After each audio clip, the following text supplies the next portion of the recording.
खौबो आंनि गोसो गोरबो जिउजों आं बयखौबो उन्दै गेदेर साफ्रोमखौबो बोराय बेन्थ' सेंग्रा सिख्ला बयखौबो आङो आंनि गोसो सिंनिफ्राय गोरबोनिफ्राय आङो खुलुमनाय जासिहरबावबाय। खुलुमबाय। अब्ला आं दिनैनि टपिकखौ लानानै फैदों लोगोफोर। दिनै बे बोसोराव एबा 2022 मायथाइयाव मा जानो थांगासिनो दं एबा मा जाबोगोन बेखौ जोङो जोंनि खोमाफोरजों जों खोनायो आरो जोङो नुगासिनो दंबो। दिनै बे 2022 मायथाइयाव जोंहा गोबांथार खैफोदफोर आनजादफोर गोबांथार जानांगौ दङ।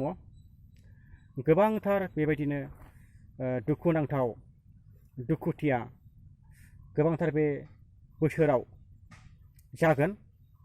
बेनिखायनो रायजो राजा नोंथांमोन बयबो मोजाङै थालायदो आरो मोजाङै मोजां नोंथांमोना गावखौ सामलायना लादो आरो नोंथांमोना मोजाङै मोजां गावखौनो थिगावहाय दोनदो। बेखौनो आङो नोंथांमोननि सिगाङावहाय बुंनो थाखाय भिडिअखौ गुसुंब्लाबो आङो बानायबाय। गोबां बुंनांगौ दंमोन नाथाय आङो बुंलिया।